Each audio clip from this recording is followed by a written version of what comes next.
So basically all what he said, great, I hope it was on point. We developed a new way to present, measure, and monetize advertisements in games, and this we secured with a blockchain technology. So our vision was to enable the embedded advertising into the software architecture, so it's not interrupted by intrusive pop-ups or any other game-breaking experience moments, because I always like to compare it with with the film industry from 1950s, where advertisement and product placement was actually very, very intrusive, because it was brought up all the time with a close-up filming, just to make sure that everybody saw the advertisement. And it was pretty annoying for the people, because they actually wanted to watch a film and enjoy a film. But nowadays it evolved, and it's hardly to imagine any films or TV series without product placement or advertisement, and it's not annoying. It's absolutely normal for us now. So we also want to ensure the monetization of available and unused space in games, because game developers also strive to have a bigger immersion of the gamer, of the player, into their gaming space environment. And for this, they create big open spaces that look like reality. And in our reality, we can see digital billboards everywhere. It's just normal. We develop a cost per quality view algorithms. I will go into this more detailed later. But what it actually does is that our plugin makes sure that we can grasp the views of the gamers and actually provide the advertiser with actual views and not some fraudulent content. We are tokenizing views for transparency, immutability, and identification. This is a case where blockchain steps in. So we are writing every view into the blockchain and make sure that nobody can change it, neither us or game developers. So for this reason, we want to make sure that the advertiser pays for actual views and not some fraudulent content, so just some bots or some manipulation data. And we want to let gamers participate, because they actually fuel this whole economy. They are the target for the game developers and for the advertisers, at the moment they actually just consume the advertisements in the games passively and don't get any benefits of it. So we are also able to solve some problems with the current digital advertising in the market, consisting of ad fraud, for example, which makes up for over $12 billion each year. How comes? Because it's pretty easy to pump up views and clicks through clickbot farms, for example. It's hard to monitor the actual view data. We also avoid ad blocking. For example, German Supreme Court ruled out 3 weeks ago legislation that the advertisements should be blocked by users if they desire, so they can use ad blockers. It's legal. In our case, due to integration into the software architecture, nobody can block the advertisement. They can look away, but they cannot block it because it's part of the game. The user backlash consists of people who actually are annoyed and don't like pop-ups or any intrusive formats, but need to consume it because there are no alternatives. And the missing market connections for the game developers themselves, because it's very hard for small or mid-sized studios or independent game developers to gather view data. And there are a lot of independent developers that made great games, for example, like Minecraft, or also wargaming with World of Tanks. So it was just small studios, 2-3 people, then rising up. So there are a lot of them in the market, and they have really struggling to access the market intelligence.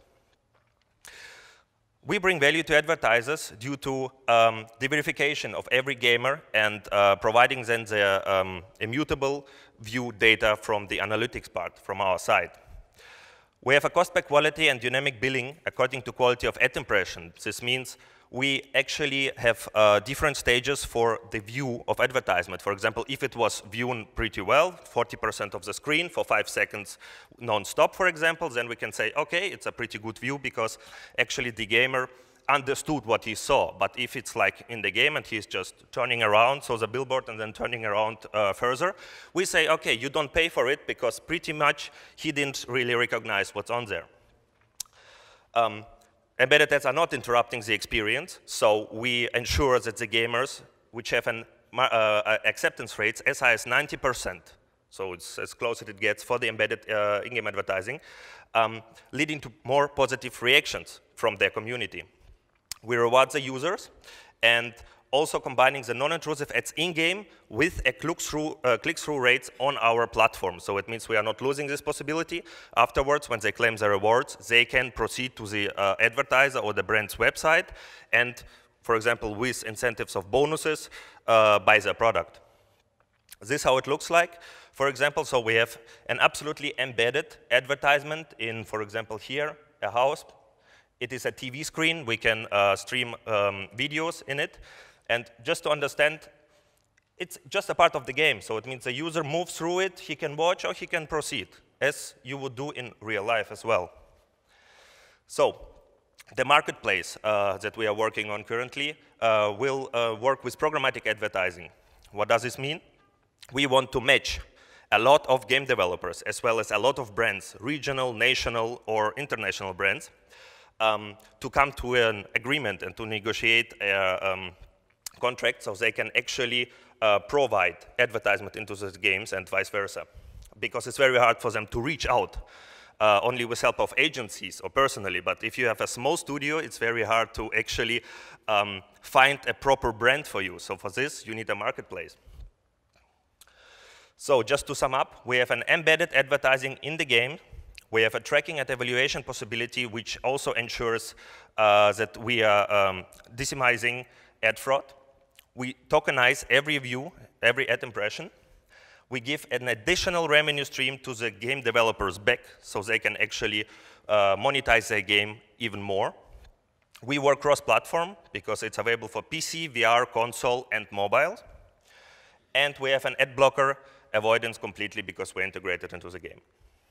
So just brief words about the game market, because it's actually pretty huge. There are over 2 billion gamers worldwide, and they spend around 3 billion hours per week on gaming. And it's double the time spent watching YouTube videos per week, so it's enormous. The average gamer is between 18 to 49 years old, so it's a great target audience for all kinds of advertisements.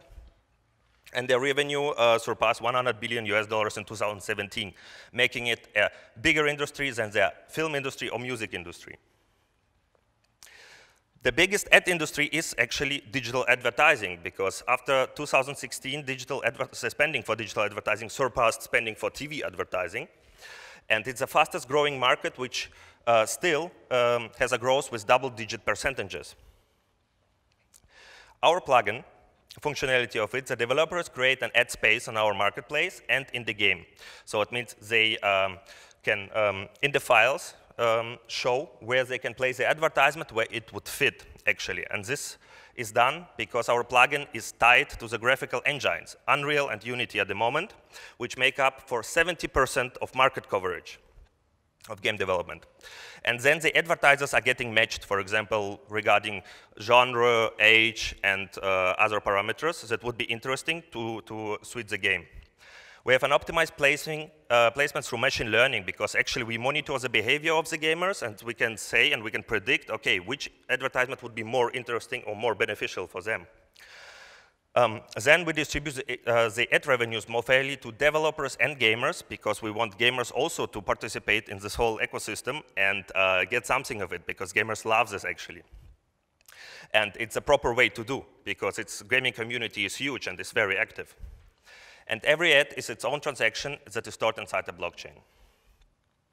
So the blockchain use cases, for us, it's absolutely great beneficial addition to our business case through the possibility of complete transparency for the advertiser and for the game developer, so they can ensure they are getting what they pay for and not work with statistical data, or just, for example, with models like cost per download, where you have 10 million downloads and you pay for every single one of them, although maybe only 5 million of these players will actually play the game, and maybe only 2 million reach the level where your advertisement is, and maybe only 500,000 will see the advertisement.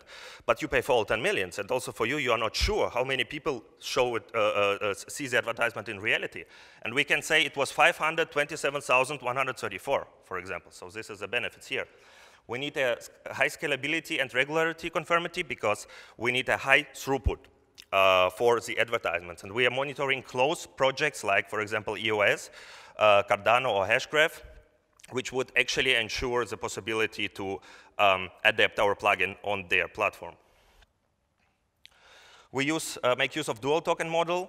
The first one ensures that not only the ad impressions are tokenized, but also ensures a nice and seamless transition so developers and gamers and advertisers can pay in fiat currency, so just as they used to, because at the moment advertisers would not be ready, at least not all of them, would be ready to work with cryptocurrency to pay for the campaigns.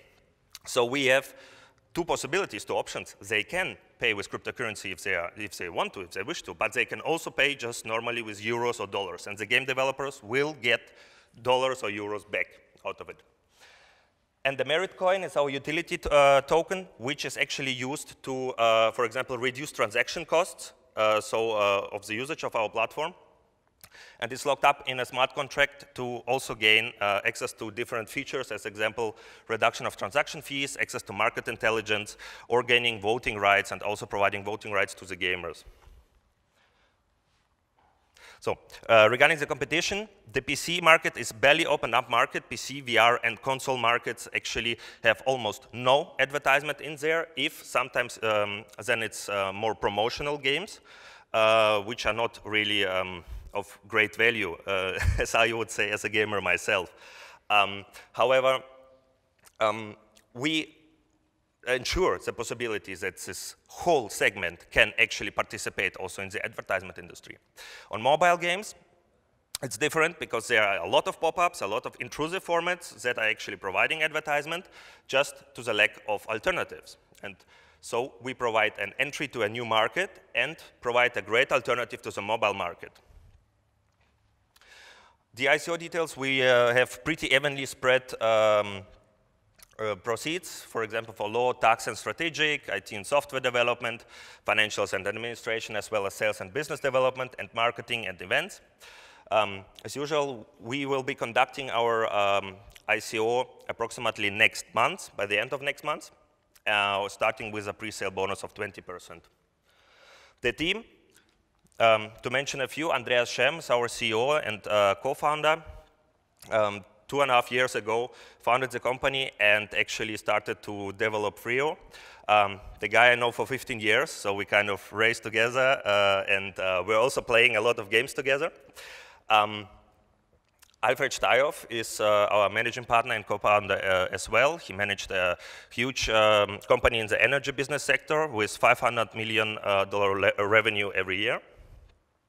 And Ali Pasha Faroui is our CTO, who has more than 18 years of experience working for blockchain, for blue chips, for small companies and big companies, and has a know-how to make the structure right. Our advisory board consists also of many variety of partners who are coming from the like more of the theoretical approach into the blockchain and what capabilities it's capable of. Also game and marketing advisor who actually support us in the business aspect of the gaming and advertising, as well as fintech and crypto invest and Iconic Lab, which was our accelerator. For the partners itself, we have partners already for the launch of our marketplace, so consisting of PR and marketing for the business itself, blockchain and IT experts, IT system integrators, web development design, and blockchain experts. Yeah. So the launch partners, which you can see also with Project 0 to 9 from media and communications, we have already a reach of 2 million gamers through the game developers of our launch partners, and more to come. This is just our batch 1, which was released last week. So we started with software development for virtual reality and gamification processes. So we made games ourselves, worked also for the German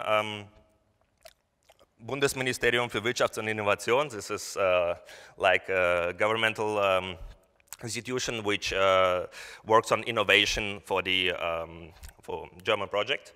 And there we did a virtual reality application game for electromobility, so for cars with electromobility, like around 5 minutes, where we also placed our plugin and introduced the advertisement in it, because they actually wanted to show their partners in the game. So this was like our first use case.